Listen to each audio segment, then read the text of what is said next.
Hey, this is Christian with ChillTech, and we'll be reviewing the Motorola Droid Turbo 2. As the Motorola flagship phone for Verizon last year, they focused on battery life, durability, camera, and providing the ultimate Android experience only for Verizon. We spent 3 weeks with this phone, so we'll let you know just how it stacks up.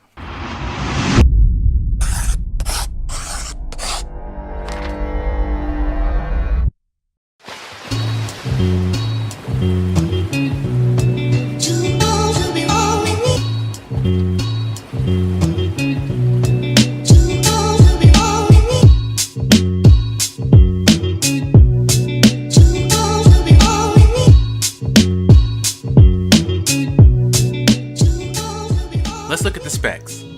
Originally running Android Lollipop, as of this recording, the phone is now on Marshmallow 6.0.1. You can anticipate seeing Nougat on this phone in either Q2 or Q3 of 2017.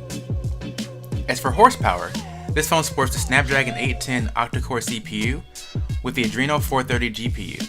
3 GB of RAM seems plenty for this device. Even a year later, recent games and apps run smoothly. As you can see, the Adreno was able to handle both Oz Broken Kingdom and Marvel Future Fight with ease.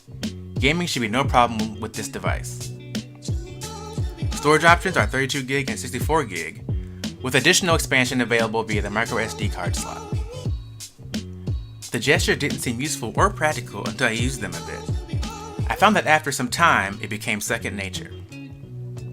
Waving the hand allows for a quick glance of the time and notifications. Twisting the wrist is a very efficient way of getting to the camera app. The chopping gesture turns the flashlight off and on. I'll definitely miss waving my hand to see the time. This phone does provide a smooth, nearly stock Android experience. Of course, since this is a Verizon phone, it does come with the standard bloatware. Unless you are a true Verizon fan, you'll probably just ignore these apps. Motorola does pre-install a little of their own software, but it's only about 3 apps, and they're actually very useful, especially if you connect to other Motorola devices. The display is a beautiful 5.4-inch AMOLED Quad HD screen. Games and videos look crisp with deep blacks. While the screen did look good in direct light, it can have quite a bit of glare if the angle isn't quite right. But this is to be expected. As a bonus, the screen also sports Shatter Shield technology, which makes it shatterproof. More on that later. The 21 megapixel rear camera takes great stills as well as video.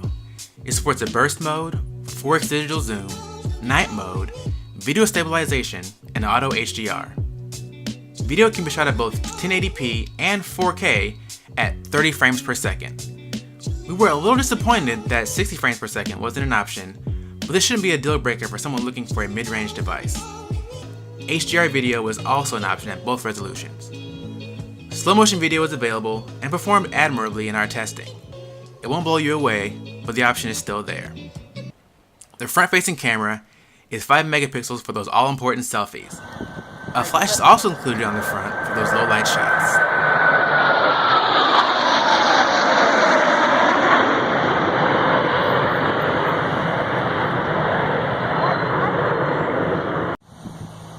Well, I guess we don't bring it up. That way we can get fact checks.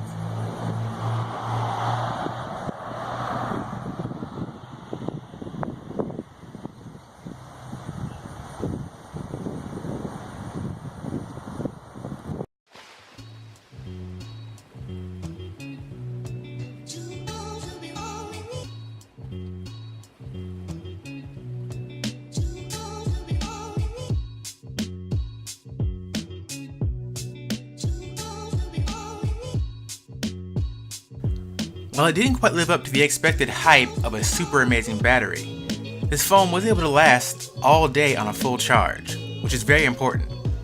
I went a full day from 8 AM to 7 PM and got over 5 hours of screen time.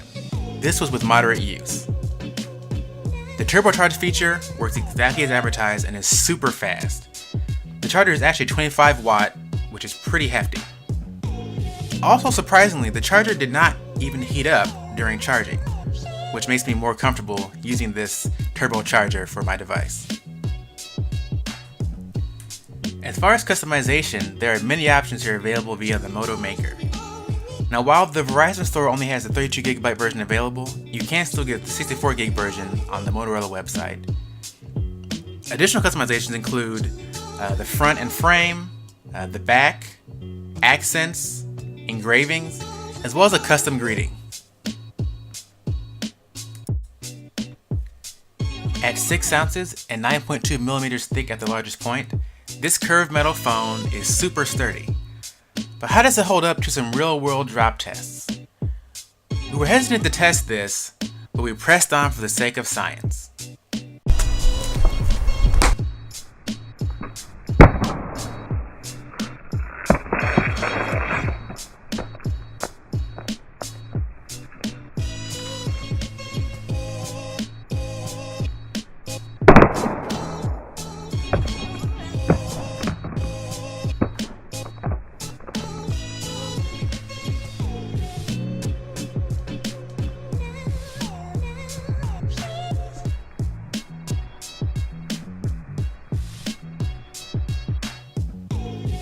As you would expect, the metal and leather did get scuffed. Other than that, the phone was in perfect shape, and most importantly, the screen showed no signs of damage. Way to go, Motorola! Given that this phone also includes water repellent technology, there isn't really much reason to put a case on this phone, as long as you don't mind a device with a few nicks and scratches. So in closing, what do we think about this phone? If you're on Verizon and looking for a solid, durable Android device, we can definitely recommend the Droid Turbo 2. Call quality is great with HD calling, and it supports Verizon's LTE Advanced Network, so it does phone things very well. Even if the great battery life doesn't quite get you all through the day, the turbocharging will get you back up and running in no time. By the time you've changed your clothes, you can be back out with your friends in no time. Prices at the time of recording are still around $500 to $600. Given the feature set, this may be a little steep, but expect that to drop pretty quickly this upcoming holiday season. At that point, it'll be a great value and a definite must-buy. So those were our thoughts on the Motorola Droid Turbo 2. Please leave a comment below with any questions, or just let us know your experience with this device. As always, don't forget to like and subscribe for more tech and gaming videos. This has been Christian. See you next time.